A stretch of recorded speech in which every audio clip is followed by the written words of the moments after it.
What's going on, dudes? I'm pleased to report that the market is still ripping to the upside, putting on a really nice recovery and absolutely scorching all the bears and shorts in both the equities and in the crypto market. So obviously I want to be diving into that, letting you know all the major things to pay attention to in the short term in terms of announcements, events, but also just key technical levels. But the main thing I want to dive into is how Mr. Jim Cramer of Mad Money, the guy who everyone wants to inverse, just picked an interesting new opponent by the name of Elon Musk, calling out Tesla, and I think that one's going to lead to a lot of fireworks, so I'm particularly excited. But before we talk about any of that, I have a little bit of sad news to report. I know many of you have been paying attention to the absolute heater of a trading streak that the zero DTE degen strategy is on, and unfortunately it's over. It was able to get to the high mountaintop of 27 solid profitable signals in a row, but it could not make that final leap to 28. The potential is gone, going all the way back down to zero to restart.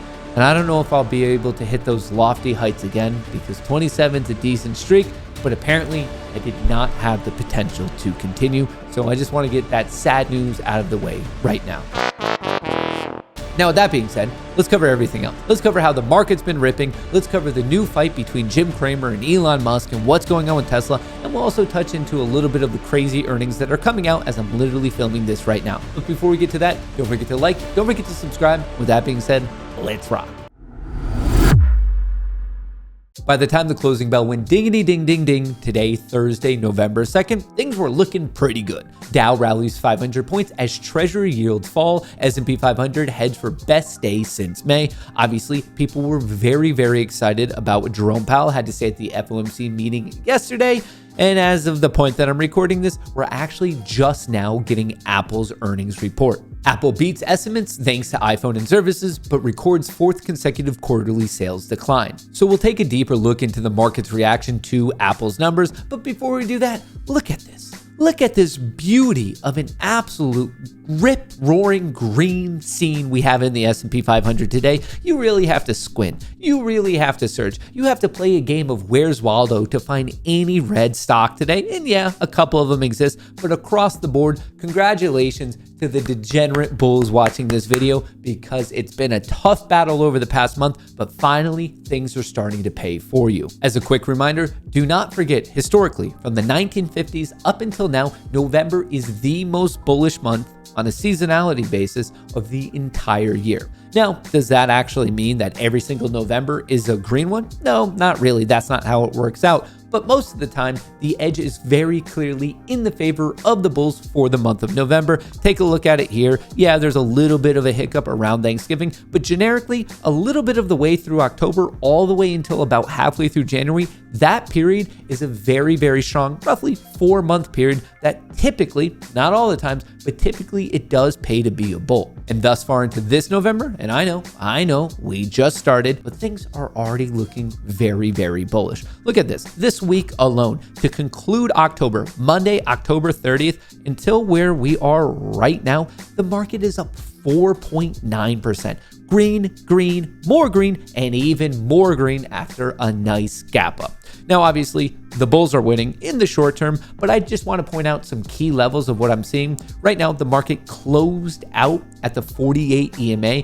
Previously, that's exactly where the market started to struggle. So I'm definitely going to be keeping that in mind. And also, I just want to call out the downside gap fills. We do have this gap to 423.50. That is the high from yesterday. And we also have another downside gap fill to the high from Tuesday, October 31st, which would be 418.53. Just want to put that on your radar. There is a high statistical likelihood of those gaps eventually getting filled. Now, does that mean specifically today? Obviously, no, it didn't happen, but I will be looking for that on any maybe bearishness brewing in the market. I would be targeting those downside gap fills. But for right now, if the market can get above and hold above this 48 EMA, my next stop would be this upside trend line that we saw around 433. And then from there, I'd be watching 436, 437. So those are my upside targets. Those are my downside targets, not necessarily being predictive, much more going to be reactive of letting the price action tell me the way that I should be betting. Speaking of betting, Jim Cramer of Mad Money like I said before, the guy that everyone wants to inverse is no longer betting on Elon, specifically calling out the Cybertruck. Give this a listen. Phil, let me posit something to you. You know, there was a lot of people. There was a twin blow against Ford. There was obviously the union. People didn't like the quarter. But then there was also this Tesla, this Cybertruck. $100,000 for a Cybertruck. That I have a Maverick, okay? Apparently this does not have the payload of a Maverick, which fits in a small parking spot on any urban street in this country. I checked, and the durability of the metal is not there. Like he's bending, I wonder whether this man can sell even 50,000 of the 200,000 Cybertrucks, and this may be Ford's era after all of the Sturm and Drang about Sean Fain and how he took it to farming. I will say with this regard to the Cybertruck, and we should see the first ones delivered at the end of this month. At least that's the plan from Tesla at this point. It's going to be a slow ramp up in production. They're not even going to get up to where they would consider full production until well into 2025. And I also think you should keep this in mind, given the price point, given the design, given the capability of the vehicle and what it's designed for.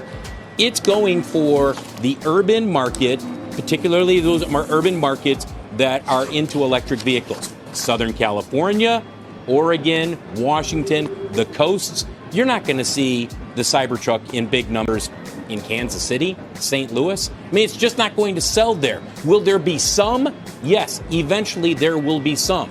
But I do not look at this as one, Sarah, that is a vehicle that people are going to say, well, I'm not driving the Chevy Silverado or F-150 anymore.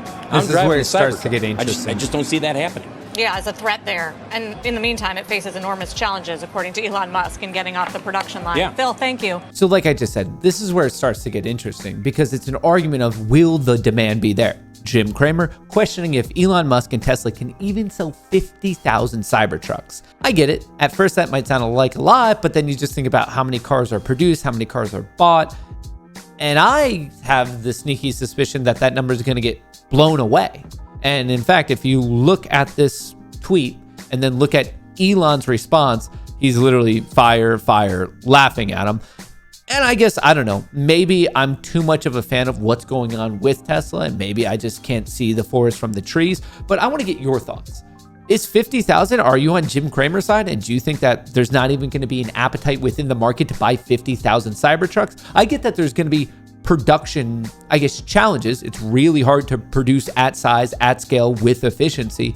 But if that is figured out by the end of 2025, 2 years from now, I think the appetite for Cybertrucks is going to be greatly above 50,000. Like, I think the fact that Jim Cramer is putting that line in the sand, I find it really confusing, and I feel like he just doesn't have a pulse on the desire for the Cybertruck or just the fans that are there to support Elon Musk. But hey, maybe I'm completely off because, like I said, I am a fan, so I would love to get your thoughts in a comment below. And very quickly, I hope you're watching this in time, really before the conclusion of the week, because I just want to call out the major things to pay attention to. So as of now, Apple just reported Block, that was the company formerly known as Square, DraftKings, Carvana, Starbucks, Coinbase, Cloudflare. We're going to quickly check those out. But I do want to, before the market opens tomorrow, we're going to hear from Fubo. Anyone watching really sports, live sports, you're going to pay attention to that. And also, before the market opens tomorrow, an hour before the market opens, 8:30 a.m. ET, we get the unemployment report. This comes out on the first Friday of every new month. So that's going to be an important thing that has an impact on the market. So I just want you to know that we're streaming early tomorrow. We're going to be streaming that, paying attention to the market's reaction. So paying attention there. And also, let's just see what's going on with earnings. So Apple was obviously the big one. The earnings call itself has not happened yet, but thus far, the reaction looked pretty positive when the numbers came out. And then apparently some of the future numbers, leanings, I guess, the market not the most happy with. Let's check out Coinbase just because crypto has been ripping as I'm filming this. Bitcoin is a hair below 35K. Coinbase also went up, now coming down. Let's just check out some of these other ones. Starbucks, kind of waiting on that. Let's check out some of these other ones as well. Block, that's the one that used to be known as Square. SQ is still its ticker. Actually, huge beat. SQ currently up 20% as the point that I'm filming this, and then Carvana up 4%. So Coinbase and Apple not looking the best. Carvana looking pretty good. And we also have Block, aka Square, also looking pretty solid. So really, earnings season has seemingly favored the bulls.